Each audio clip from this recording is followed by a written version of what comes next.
এই শহীদ থেকে যেন বেঁচে যায়, কতল থেকে বেঁচে যায়।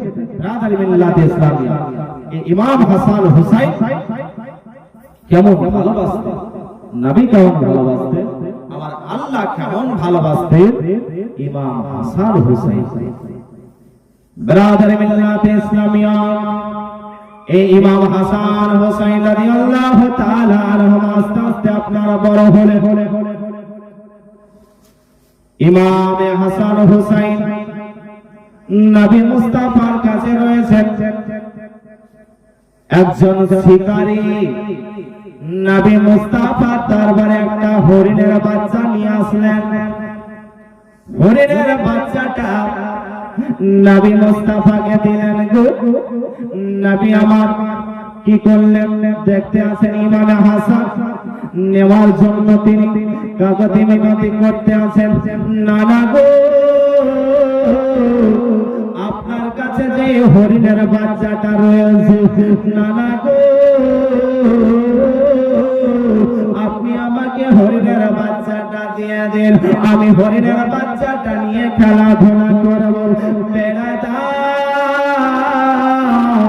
নবী আমার হরিণের বাচ্চাটা দিয়ে দিলেন গো। ইমাম হাসান রাদিয়াল্লাহু তাআলা আনহু আপনার ওই বাচ্চাটাকে নিয়ে আপনার খেলাধুলা করতে আছেন। ইমাম হুসাইন রাদিয়াল্লাহু তাআলা আনহু তিনি যখন দেখে নিয়েছেন যে আমার ভাইয়ের কাছে হরিণের বাচ্চাটা নিয়ে খেলাখেলি করে, বলে ভাই হাসান তোমাকে হরিণের বাচ্চাটাকে দিল গো। বলে নানা জান দিয়েছে। বলে তুমি দাও না একটু। বলে নানা জানের কাছে যাও, তোমাকে হরিণের বাচ্চা দেবে। ইমাম হুসাইন বলতে আছেন, নানা গো আপনি কি আমাকে ভালোবাসেন না? আপনি কি ইমাম হাসানকে শুধু ভালোবাসেন? বলে কেন নানা ভাই বলো বলো। বলে আপনি ইমাম হাসানকে হরিণের বাচ্চা দিয়েছেন, নানা গো আপনি কি আমাকে হরিণের বাচ্চা দেবেন না? তার নবী মুস্তাফা সাল্লাল্লাহু তাআলা আলাইহি ওয়াসাল্লাম বলতে আছেন, একটাই তো হরিণের বাচ্চা, নানা ভাই আমি ইমাম হাসানকে দিয়েছি, আমি হরিণের বাচ্চা কোথায় পাবো? নবী আমার এই হরিণের বাচ্চার কথা ভাবতেছিলেন। একটা হরিণ জঙ্গল থেকে তার বাচ্চাকে সঙ্গে করে নিয়ে আমার নবীর দরবারে হাজির করে দিলেন। জোরে বলো। একটা হরিণ তার বাচ্চাকে নিয়ে নবীর দরবারে হাজির করলেন। বলেন ইয়া রাসূলুল্লাহ, ইয়া হাবিবাল্লাহ, নবী গো আপনার কাছে হরিণ চেয়েছি, আপনার কাছে একটাই হরিণ, যে শিকারীরা হরিণের বাচ্চাটা নিয়ে এসেছে ইয়া রাসূলুল্লাহ ওই বাচ্চাটা হচ্ছে আমারই বাচ্চা। ইয়া রাসূলুল্লাহ, ইয়া হাবিবাল্লাহ, নবী গো এই বাচ্চাটা আমি আপনাকে দান করে দিলাম। জোরে বলো। এই বাচ্চাটা আপনাকে দান করে দিলাম। নবী আমার ইমাম হুসাইনকে ওই হরিণের বাচ্চাটাও দিয়ে দিলেন। মহব্বতে বলতে হবে সুবহানাল্লাহ। একটা হরিণেও আমার ইমাম হাসান হুসাইনকে ভালোবাসে। আর আজকাল কিছু মানুষ ইমাম হাসান হুসাইনকে ভালোবাসতে পারল না। তাহলে বলো ওই হরিণের থেকে মানুষটা ভালো না খারাপ? ব্রাদার মিল্লাত ইসলামিয়া, একটা জানোয়ারে ইমাম হাসান হুসাইনকে কত মহব্বত করে ভালোবাসা নিয়ে কিনা বাচ্চাকে আপনার এসে নবীর দরবারে আপনার হাজির করে দিলেন। ব্রাদার মিল্লাত ইসলামিয়া, বাপজি ভাইরা ইমাম হাসান হুসাইনকে ভালোবাসার চেষ্টা করুন। ব্রাদার মিল্লাত ইসলামিয়া, আমার আল্লাহ রাব্বুল আলামিন কেমন যেন ইমাম হাসান হুসাইনকে ভালোবাসেন। দেখো নবী আমার ইমাম হাসান হুসাইনকে বলে, ও নানা ভাইরা তোমরা দুজনাতে আজকে একটু খেলা করো, খেলা করো, চাবড়া চাবড়ি করে তোমরা খেলা করো। ব্রাদার মিল্লাত ইসলামিয়া, তারা ছোট ছোট ভাই ইমাম হাসান হুসাইন দুই ভাই আপনার চাবড়া চাবড়ি যেন খেলা খেলি করতে আসে।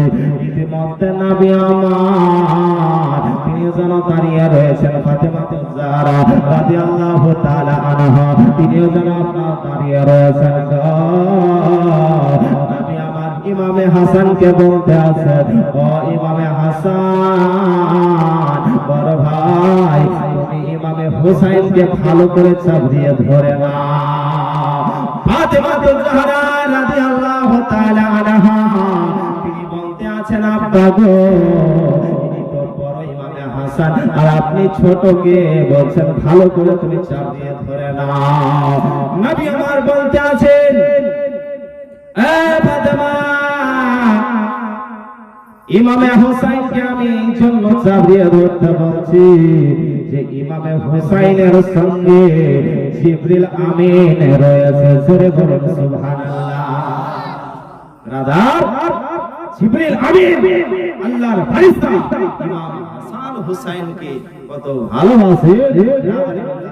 তিনারা দুজনাতে আপনারা খেলা খালি করতে আছে। ব্রাদার মিল্লাত ইসলামিয়া বক্তব্য লম্বা চওড়া হবে, চলবে চলবে। ব্রাদার মিল্লাত ইসলামিয়া ইমাম হাসান হুসাইন দুই ভাই আপনার সিলেটে লিখে নিয়ে এসেছে হাতের লেখা। লেখা আনার পরে তিনারা আব্বা জানের কাছে আসলেন, বলেন আব্বা গো আপনি আমাদের ফয়সালাটা করে দেন, আমাদের দুই ভাইয়ের লেখা কার ভালো রয়েছে, আপনি একটু ফয়সালা করে দেন। হযরতে মাওলানা আলী তিনি কেমন ফয়সালা করতেন, সমস্ত প্রশ্নের উত্তর দিতেন। একদিন জিবরিল আমিন মাওলানা আলী দরবারে মানব রূপে এসেছে। মানব রূপে আসার পরে বলতে আছেন, ও মাওলানা আলী তুমি তো মানুষ, তুমি তো অনেক উত্তর দাও, তোমাকে একটা আমি প্রশ্ন করব মাওলানা আলী, তুমি প্রশ্নের উত্তরটা দাও। এখন জিবরিল আমিন কোথায় আছে বলো বলো, জিবরিল আমিন এখন কোথায় আছে? জিবরিল আমিন মানুষের রূপ ধরে এসে যেন মাওলানা আলীকে প্রশ্ন করতে আছে, বলো বলো তুমি তো অনেক প্রশ্ন উত্তর দাও, বলো এখন মাওলানা আলী কোথায় রয়েছে? ব্রাদার মিল্লাত ইসলামিয়া হযরত আলী মুর্তজা রাদিয়াল্লাহু তাআলা আনহু চোখকে বন্ধ করলেন। চোখকে বন্ধ করার পর সাত আসমান খুঁজলেন, জিবরিল আমিনকে খুঁজে পাওয়া যায় না। সাত জমিনকে খুঁজলেন, জিবরিল আমিনকে খুঁজে পাওয়া যায় না। পৃথিবীর মধ্যে আপনার খোঁজাখুঁজি করলেন, যেন জিবরিল আমিনকে খুঁজে পাওয়া যায় না। এই মানুষের মধ্যে খুঁজলেন, যেন জিবরিল আমিনকে খুঁজে পাওয়া যায় না। যখন খুঁজে পাওয়া যায় না, তখন মাওলানা আলী বলতে আছে, আনতা জিবরিল, তুমি জিবরিল ছাড়া অন্য কেউ হতে পারে না। জোরে বলুন সুবহানাল্লাহ। তুমি ছাড়া কেউ হতে পারে না। জিবরিল আমিন বলতে আছেন, আমি তো মানুষের রূপ ধরে এসেছি, আমি যে জিবরিল। তুমি চিনলে কিভাবে? মাওলানা আলী বলতে আছে, জিবরিল আমিন শোনো, সাত আসমান খুঁজলাম তোমাকে খুঁজে পেলাম না, সাত জমিন খুঁজলাম তোমাকে খুঁজে পেলাম না, এই মানবের মধ্যে খুঁজলাম কোথাও পাওয়া গেল না। মানে তুমি জিবরিল ছাড়া কেউ হতে পারে না। জোরে বলুন সুবহানাল্লাহ। এই মাওলানা আলীকে প্রশ্ন কেউ করে আটকাতে পারেননি। এক ব্যক্তি এসে বলতে আছে, এ আলী মুর্তজা, আপনি তো অনেক প্রশ্নের উত্তর দেন, আপনি বলেন তো কোন জীবজন্তুর বাচ্চা হয় আর কোন জীবজন্তুতে ডিম পারে? আমরা তো দেখতেই পাচ্ছি, হাঁসে ডিম পারে, মুরগিতে ডিম পারে। হ্যাঁ, কোন কোন জীবজন্তুতে ডিম পারে আর কোন কোন জীবজন্তুতে বাচ্চা দেয়? এক কথায় উত্তর দিতে হবে। এক কথায় উত্তর দিতে হবে। বলবো বলবো আজকে বলবো, আজকে বলবো। প্রশ্নটা করে রাখলাম, শেষ দিনে আপনাদেরকে উত্তর দিতে, ঠিক আছে? মনে করে দেবেন, মনে করে দেবেন যে কোন জিনিসের ডিম পারে, কিন্তু এক কথায় উত্তর দিতে হবে যে এই জিনিসে ডিম পারে, এই জিনিসে আপনার বাচ্চা দেয়। ব্রাদার, এই প্রশ্ন আপনাদের কাছে রাখলাম, শেষ দিনে আপনারা বলবেন, আমি উত্তরটা দিয়ে দেব। ব্রাদার মিল্লাত ইসলামিয়া বলতেছিলাম যে ইমাম হাসান হুসাইন এনারা হাতের লেখা লিখে মওলাই আলীর কাছে আসে। আসার পরে বলতে আছে, একটু ফয়সালা করে দেন, আমাদের দুই ভাইয়ের মধ্যে কার হাতের লেখাটা একটু ভালো। মওলাই আলী বলতে আছেন, তুমি তোমার মা জননীর কাছে চলে যাও, আমি কিভাবে ফয়সালা করে দেব? আমি যদি বলি যে ইমামে হাসানের লেখাটা ভালো, ইমামে হুসাইন দুঃখ পাবে। ইমামে হুসাইনের লেখা যদি ভালো বলে দেই, ইমামে হাসান দুঃখ পাবে। যাও তোমরা মা জননীর কাছে চলে যাও, বেরাদার মা জননীর কাছে আসার পরে বলতে আসার, মা গো আমরা দুই ভাই হাতের লেখা লিখেছি, আমাদের দুই ভাইয়ের মধ্যে কার হাতের লেখাটা একটু ভালো, একটু দয়া করে বলো মা জননী। মা জননী চিন্তা করতে আছি যে আমি যদি ইমামে হাসানের লেখাটা ভালো বলে দিই, ইমামে হুসাইন দুঃখ পাবে। ইমামে হুসাইনের লেখা যদি ভালো বলে দিই, ইমামে হাসান দুঃখ পাবে। না না, আমি ফয়সালা করে দেব না। ওই না ইমাম হাসান হুসাইন, যাও তোমরা দুইজনাতে তোমার নানা জানের কাছে চলে যাও। ইমাম হাসান হুসাইন নানা জানের কাছে আসার পর বলতে আছে, নানা গো আমরা দুই ভাই হাতের লেখা লিখেছি, নানা গো দয়া করে বলো আমাদের দুই ভাইয়ের মধ্যে কার লেখাটা একটু ভালো, দয়া করে বলো। নবী আমার বলতে আছেন, জানো ভাই এই ফয়সালা আমি করব না, আল্লাহ রাব্বুল আলামিন ফয়সালা করে দেবে। সরে বলুন সুবহানাল্লাহ। আল্লাহ রাব্বুল আলামিন জিবরিল আমিনকে ডাক দিয়ে বলেন, জিবরিল জান্নাতে চলে যাও, জান্নাত থেকে একটা আপেল নিয়ে আসো। আপেল নিয়ে আসার পরে তুমি কি করবে? আপেলটাকে আসমানের দিকে চালিয়ে দেবে। বেরাদার জিবরিল আমিন জান্নাত থেকে আপনার আপেল নিয়ে আসলেন। অন্য কিতাবে পাওয়া যায় আপনার 7টা মতি যেন নিয়ে আসা হয়েছিল। জান্নাত থেকে আপেল আনা হলো গো। আপেল আনার পরে জিবরিল আমিন কি করলেন? আসমানের দিকে আপনার চালিয়ে দিয়েছেন।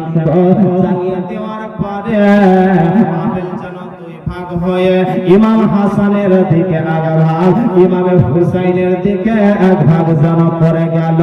আল্লাহ ফয়সালা করে দিলেন, ইমাম হাসান হুসাইনের দুইজনের লেখা হচ্ছে সুন্দর। জোরে বলুন সুবহানাল্লাহ। ইমাম হাসান হুসাইনের দুইজনেরই লেখা হচ্ছে অতি সুন্দর। জোরে বলুন সুবহানাল্লাহ। আল্লাহুম্মা সাল্লি সাইয়্যিদিনা মাওলানা ওয়া আলা আলিহি মাওলানা। মায়ের কাঁদর শব্দ আছে,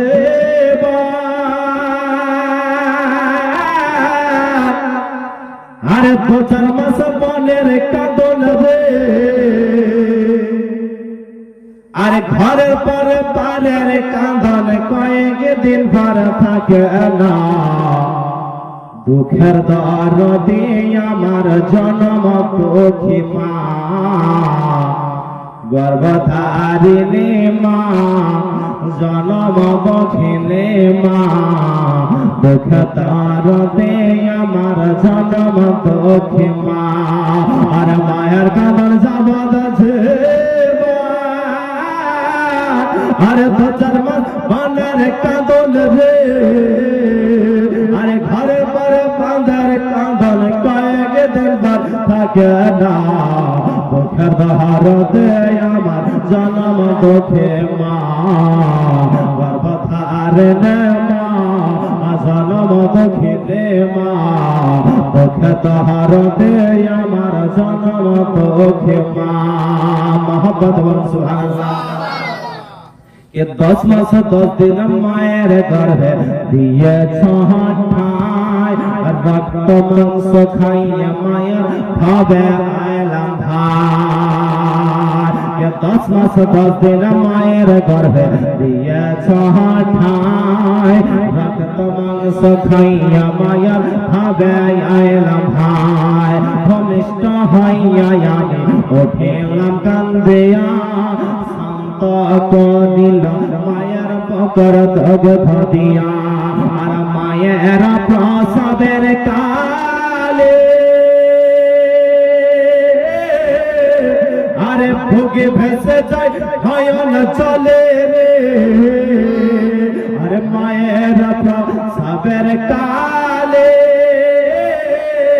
আরে ভুগে ভেসে যায় নয়ন চলে রে। সন্তানের লইয়া তলে ভুলে প্রসব সন্তানা, বুকে তহরতে আমার জন্ম দুঃখী মা, গর্ভধারিণী মা, জন্ম দুঃখিনী মা, বুকে তহরতে আমার জন্ম দুঃখী মা। মোহাম্মদ এবং সুবহানাল্লাহ। ল্যাংড়া অথকানা খরা হইলে পড়েছিলি, ধুল ঝেড়ে তব মায়া টান দিয়া লাই কলে। ল্যাংড়া অথকানা খরা হইলে পড়েছিলি, ধুল ঝেড়ে তব মায়া টান দিয়া লাই কলে। আর পুত্র যদি কবুতর হয় মায়ে নাহি খালে, আজা তো খবর বনে রাখি তব মায়ে পালে। আরে বাবুল ইসলাম ভেবে পালে, মোরে জান্নাত মায়ের চরণ তলে রে। বাবুল ইসলাম ভেবে পালে, মোরে জান্নাত মায়ের চরণ তলে রে। মোরে তোরা দেখি বিচোদি হাদিস খুলে করছে নবী ঘোষণা, দুঃখে দরদে আমার জন্ম দুঃখী মা, গর্ভধারিণী মা, জন্ম দুঃখিনী মা, দুঃখে দরদে আমার জন্ম দুঃখী মা। আর মায়ের কাঁদন যাবতেছে 2-4 মাস পানের কাঁদন রে।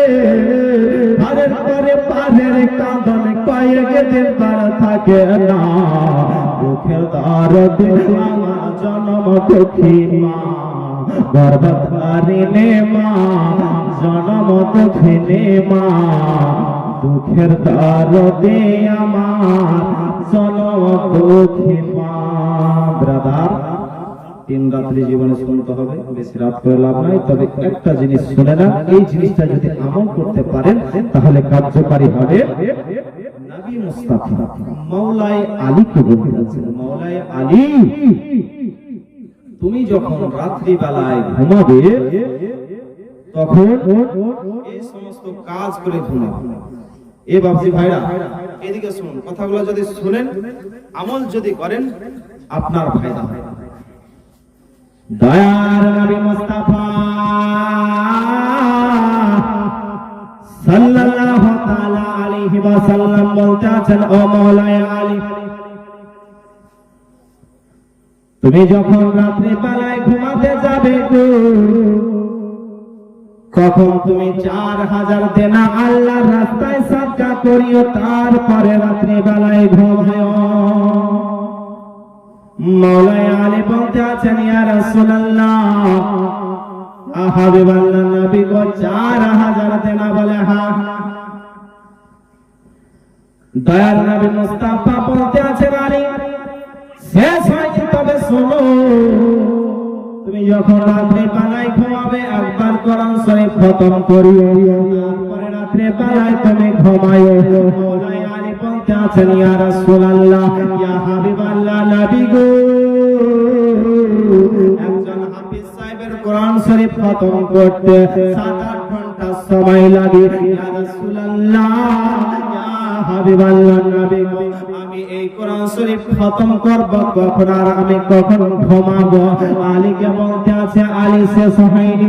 রাত্রে বেলায় যদি পারা পড়তে বেশি ঝগড়া লেগে যায়, পায়ে পায়ে যদি ঝগড়া লেগে যায়, ঝগড়াটা ছোটায় তারপরে রাত্রে বেলায় ঘুমায়। ও আলী, তুমি একবার হজ করিও, তারপরে রাত্রে বেলায় তুমি ঘুমায়ো। আলী শোনো গো, তুমি সেই জান্নাতে প্রবেশ করবে, ওই জান্নাতটা কিনিও, তারপরে রাত্রে বেলায় ঘুমায়ো। আলীর মাথায় হাত, ইয়া রাসূলুল্লাহ, ইয়া হাবিবাল্লাহ নবী গো, আমি কোন সময়তে সমস্ত কাজ করব আর কোন সময়তে আমি রাত্রি বেলায় ঘুমাবো? আমি আমার বলতে আছেন, আলী এটা কোনো কঠিন কাজ নয়। আলী শোনো গো, এটা আসান তরিকা রয়েছে। ও আলী, তোমাকে আমি বলেছিলাম রাত্রি বেলায় যখন ঘুমাতে যাবে 4000 দিন আল্লাহ রাস্তায় সাদকা করবে, তারপর রাত্রি বেলায় ঘুমাবে। এর ফর্মুলাটা শুনে নাও। তুমি 4 বার সূরা ফাতিহা আলহামদুলিল্লাহি রাব্বিল আলামিন এই সূরা যদি 4 বার পড়া যায়, 4000 দিন আল্লাহ রাস্তায় সাদকা করলে যত নেকি পাওয়া যায় ততটার সওয়াব পাওয়া যাবে। জোরে বলো। নবী আমার বলেন, আলী তোমাকে আমি বলেছিলাম রাত্রি বেলায় ঘুমাতে যাবে তখন একবার কোরআন শরীফ খতম করিও। এর ফর্মুলাটা শুনে নাও। 3 বার সূরা ইখলাস, কুল হুয়াল্লাহু আহাদ সূরা যদি 3 বার পাঠ করা যায়, একবার কোরআন শরীফ খতম করলে যত নেকি পাওয়া যায় ততটার সওয়াব পাওয়া যাবে। মহব্বতে বলুন। এ আলী, তোমাকে আমি বলেছিলাম রাত্রি বেলায় যদি ভাইয়ে ভাইয়ে ঝগড়া লেগে যায়, পাড়া প্রতিবেশী যদি ঝগড়া লেগে যায়, ঝগড়াটা ছোটায়ো, তারপর রাত্রি বেলায় ঘুমায়ো। এর ফর্মুলাটা হচ্ছে 10 বার আস্তাগফিরুল্লাহ, আস্তাগফিরুল্লাহ, একটু বাড়িয়ে দেন, আস্তাগফিরুল্লাহ রাব্বি মিন কুল্লি যামবি ওয়া আতুবু ইলাইহি। এটা যদি 10 বার পাঠ করা যায়, ভাইয়ে ভাইয়ে ঝগড়া লাগলে পাওয়া যায় ওয়াটার সওয়াব পাওয়া যাবে। মহব্বতে বলতে হবে। আলীকে বলতে আছেন, আলী তোমাকে বলেছিলাম একবার তুমি হজ করিও, তারপরে রাত্রে বেলায় ঘুমায়া। ও আলী শোনো, 4 বার তিসরা কালমা তামজিদ সুবহানাল্লাহি ওয়ালহামদুলিল্লাহি ওয়া লা ইলাহা ইল্লাল্লাহ ওয়াল্লাহু আকবার ওয়া লা হাওলা ওয়া লা কুওয়াতা ইল্লা বিল্লাহিল আলিয়্যিল আযীম। এই তিসরা কালমা তামজিদ 4 বার যদি পাঠ করা যায়, একবার হজ করলে যত নেকি পাওয়া যায় ততটার সওয়াব পাওয়া যাবে। নবী আমার বলতে আছেন, আলী তোমাকে বলেছিলাম যে যেই জান্নাতে বসবাস করবে ওই জান্নাতটা কিনিও, তারপরে রাত্রে বেলায় তুমি ঘুমায়ো। ও আলী, এর ফর্মুলাটা শুনে নাও। 10 বার যদি দরুদ শরীফ পাঠ করা যায়, যে কোনো দরুদ শরীফ পাঠ করেন, 10 বার যদি পাঠ করা যায় দরুদ শরীফ, তাহলে জান্নাত কিনলে যত নেকি পাওয়া যায় ততটার সওয়াব পাওয়া যাবে। মওলাই আলী বলতেছেন, ইয়া রাসূলুল্লাহ, এই সমস্ত কাজ আর কোনদিন আমি ছাড়ব না। আপনারা ছাড়বেন? ছাড়বেন আপনারা? ব্রাদার, কয়বার সূরা ফাতিহা? কয়বার? যা বলো, মনে না? হায় হায়, 4 বার। 4 বার সূরা ফাতিহা, 3 বার সূরা ইখলাস, 10 বার আস্তাগফিরুল্লাহ, আস্তাগফিরুল্লাহ, আর 4 বার তিসরা কালমা তামজিদ। এটা একটু বড় আছে, বুগদাদি কায়দাতে পেয়ে যাবেন। আর 10 বার দরুদ শরীফ, সাল্লাল্লাহু তাআলা আলাইহি ওয়াসাল্লাম, সাল্লাল্লাহু তাআলা আলাইহি ওয়াসাল্লাম, এগুলা যদি আপনি পাঠ করেন রাত্রি বেলায় যদি ঘুমান, তাহলে অনেক নেকির অধিকারী ব্রাদার। তাহলে আল্লাহ মাশাআল্লাহ হবে না? আবার কালকে এই জায়গা থেকে, যেখান থেকে আমি শেষ করলাম, এই জায়গা থেকে আবার আপনারা আগামী কাল আপনারা শুনতে পাবেন।